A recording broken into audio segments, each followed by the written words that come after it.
Hello and welcome back to my channel the education hub. तो आज की video में हम अपनी लेसन प्लान सीरीज़ को कंटिन्यू करेंगे। आज लेसन प्लान नंबर 3 देखेंगे, जो कि होगा हिंदी का लेसन प्लान। मैं इंग्लिश और मैथ्स का लेसन प्लान ऑलरेडी बना चुकी हूँ। एक एक लेसन प्लान मैंने आपको शो करा है और मैंने आपको ये लास्ट वीडियोस में भी बताया था कि हमने लेसन प्लान सीरीज़ स्टार्ट करी है, जिसमें हम हर सब्जेक्ट के लेसन प्लान के बारे में देखेंगे। हिंदी और इंग्लिश मीडियम दोनों के लिए वीडियोज़ होंगी। अगर आपको किसी स्पेसिफिक टॉपिक पर लेसन प्लान चाहिए तो आप कमेंट सेक्शन में बता सकते हैं, फिर मैं पहले उन पर लेसन प्लान बना दूँगी। अगर आपको सारे लेसन प्लान देखने हैं तो मैंने प्लेलिस्ट में लेसन प्लान सीरीज़ नाम से प्लेलिस्ट बनाई है, आप वहाँ पे जाके भी उसको चेक कर सकते हैं।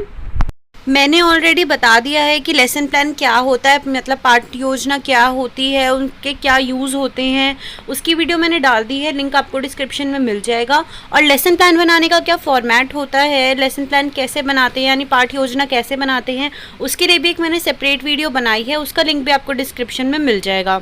और अगर किसी को कोई डाउट होते हैं, क्वेरीज होती है, तो वो कमेंट सेक्शन में भी पूछ सकता है, या टेलीग्राम का लिंक मैंने डिस्क्रिप्शन में मेंशन किया है और मेरे चैनल पे भी आपको टेलीग्राम का लिंक मिल जाएगा, वहाँ पे जाके भी पूछ सकते हैं।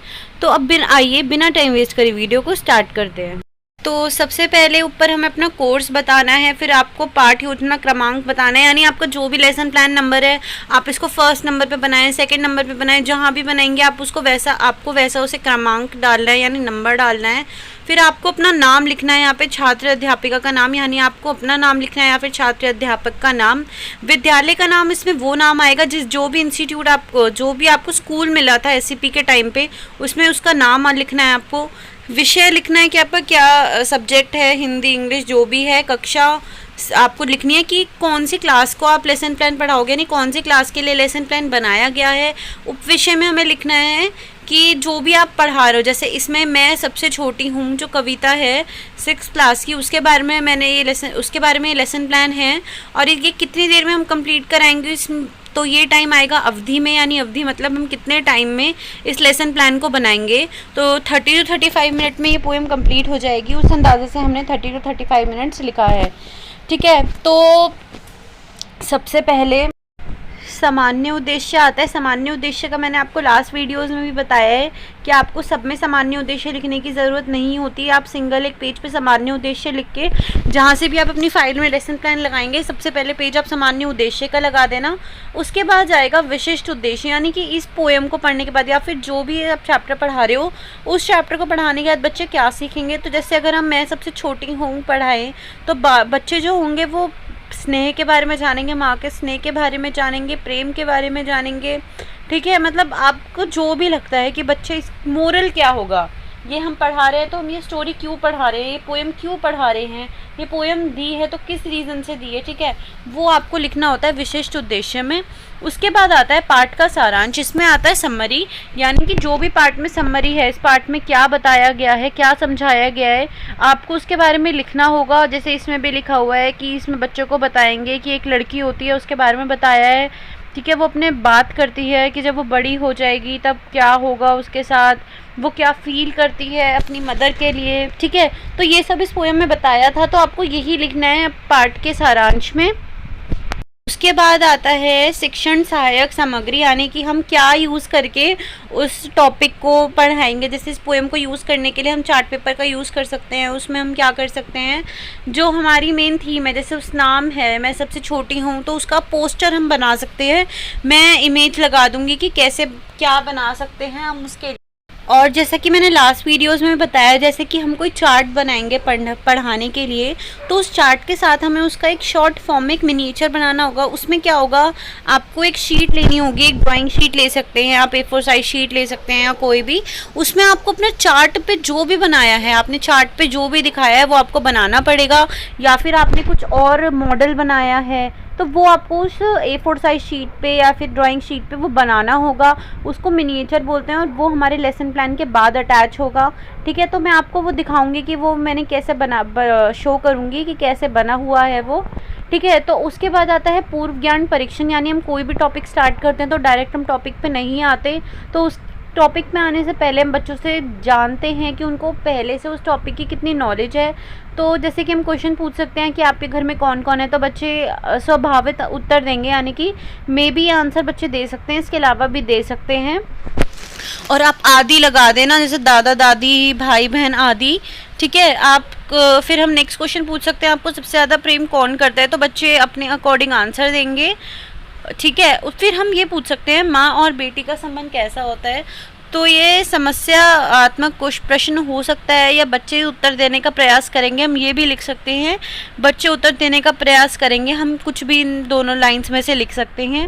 ठीक है, तो हमें मेनली 3 क्वेश्चंस पूछने होते हैं, येस और नो के क्वेश्चंस मत पूछना। बेसिकली इसमें आपको वो क्वेश्चंस पूछने हैं जिसका बच्चे आंसर दे स्टेटमेंट में या वर्ड में। ठीक है, उसके बाद होता है उद्देश्य कथन, यानी कि जब टीचर लेसन को स्टार्ट करेगी उससे पहले क्या पूछना होता है, तो छात्र अध्यापिका बालकों को संबोधित करते हुए बताएंगे कि आज हम एक कविता पढ़ेंगे जिसका नाम मैं सबसे छोटी हूँ होगा। ठीक है, तो यानी ये आपको बोलना पड़ेगा कि आज हम एक कविता पढ़ने जा रहे हैं जिसका नाम मैं सबसे छोटी हूँ होगा। तो आप अपना उद्देश्य बताएंगे, स्टूडेंट्स को आप अपना उद्देश्य बताएंगे कि आज हम क्या करने जा रहे हैं। तो जैसे कि अगर हम कोई चार्ट से समझाना चाहें अपने टॉपिक को, वैसे समझा सकते हैं आप, जैसे इसमें चार्ट यूज़ किया गया है। अगर आप कोई फ्लैश कार्ड बनाएंगे तो आप क्या करेंगे, एक वाइट शीट, मतलब जो भी A4 साइज शीट लेंगे, वाइट नहीं A4 साइज शीट लेंगे, ड्राइंग शीट लेंगे, उस पर अपना बना देना जिससे फ्लैश कार्ड्स हैं। ठीक है, वो बना देना। जैसे अगर आपने चार्ट बनाया है मैं सबसे छोटी हूँ का, तो अगर चार्ट बनाया है तो आपको एक शॉर्ट फॉर्म में, मतलब छोटे फॉर्म में आपको वो ड्राइंग बनानी पड़ती है कि हमने क्या यूज़ करके पढ़ाया है। TLM बहुत डिफरेंट टाइप्स के होते हैं, मैं इस पर भी एक और वीडियो बना दूंगी कि हम क्या क्या TLM यूज़ करते हैं पढ़ाने के लिए, और हम क्या TLM यूज़ कर सकते हैं जो इजीली TLM बन जाए। और मेन चीज़ इस बात का ध्यान रखना, जो TLM हो वो अफोर्डेबल हो, वेस्ट मटेरियल से बनाए हो, वो ज़्यादा एक्सपेंसिव ना हो, और वो हैंडमेड हो। ये कुछ चीज़ें होती हैं जो हमें ध्यान रखनी पड़ती है। जैसे अब हमने इस पर जो भी चार्ट बनाया था उसको हमने एक छोटी ड्राइंग बना के उसकी एक शीट पे बना के अपने लेसन प्लान के बाद अटैच कर दिया, ताकि हमें पता रहे कि हमने क्या बनाया और एग्जामिनर को भी आइडिया हो कि हमने क्या TLM यूज़ करा है। अब हम नेक्स्ट टॉपिक की तरफ मूव करते हैं, जो कि होता है प्रेजेंटेशन पार्ट, प्रस्तुतिकरण होता है। अब उस टॉपिक पे मूव करते हैं। देखिए, प्रेजेंटेशन जो होता है वो मेन पार्ट होता है। तो आप प्रेजेंटेशन का सिंपल मतलब, प्रस्तुतिकरण का सिंपल सा ये मतलब होता है कि आप किस ऑर्डर में बच्चों को पढ़ाएंगे। ठीक है, तो सबसे पहले हम लेते हैं परिचय, क्योंकि कविता है तो हम इसमें लेंगे परिचय। कविता और पाठ में थोड़ा सा लिटिल सा डिफरेंस होता है, ज़्यादा इनमें डिफरेंस नहीं होता। तो परिचय में हम क्या करेंगे, बच्चों को अब कविता का परिचय देंगे और बच्चे ध्यानपूर्वक सुनेंगे, और ब्लैक बोर्ड पर हम लिखते हैं उस पोयम का नाम। ठीक है, अब आएगा आदर्श वाचन। इसमें क्या होगा, हम उचित गति लय ताल से आदर्श वाचन करेंगे, यानी पाठ को पढ़ेंगे, अब कविता को पढ़ेंगे, और जो बच्चे होंगे वो ध्यानपूर्वक सुनेंगे और समझने का प्रयास करेंगे। उसके बाद होगा अनुकरण वाचन। अनुकरण वाचन में जो टीचर होंगी, जो छात्र अध्यापिका होंगी, वो बच्चों से अनुकरण वाचन करवाएंगे, यानी उन्हें बोलेंगे कि आपको ये रीड करना है, और जो बच्चे होंगे बालक उचित गति से लय से अनुकरण वाचन करेंगे। अभी कोई ब्लैक बोर्ड वर्क नहीं है इस टाइम पे। ठीक है, उसके बाद पूछे जाएंगे कठिन शब्द। जो छात्र अध्यापिका होंगी वो कठिन शब्द का अर्थ बताएंगी और बच्चे को बोलेंगे कि वो लिखें। जो बालक होंगे, जो छात्र होंगे, छात्र छात्राएं, वो अपनी पुस्तकों में लिखेंगे, और हमें फिर ब्लैक बोर्ड में जो भी हमारा डिफ़िकल्ट वर्ड होगा उसे लिखना पड़ेगा, और उसका मतलब भी लिखना पड़ेगा, नहीं शब्दार्थ लिखने पड़ेंगे। उसके बाद होगा सौंदर्यानुभूति। इसमें क्या होगा, छात्र अध्यापिका पाठ को अभिव्यक्त करते हुए प्रश्न पूछेंगी, यानी प्रश्न पूछेंगी जो भी उन्होंने पढ़ाया है, और जो बच्चे होंगे उसका उत्तर देंगे।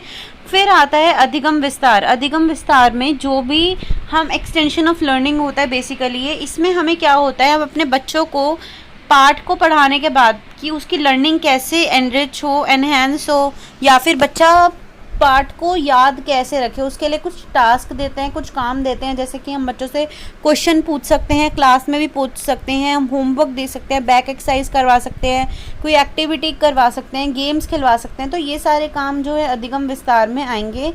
आप इसमें कुछ भी लिख सकते हो, जैसे कि आप ये लिख सकते हो कि मतलब इससे आपको क्या शिक्षा मिली, या इस पाठ का शीर्षक को स्पष्ट करें, मतलब क्या है, या मोरल पूछ सकते हो, कविता का अर्थ पूछ सकते हो, आप कुछ भी पूछ सकते हो। उसमें बच्चों से होमवर्क दे सकते हो, असाइनमेंट्स दे सकते हो, कुछ भी दे सकते हो।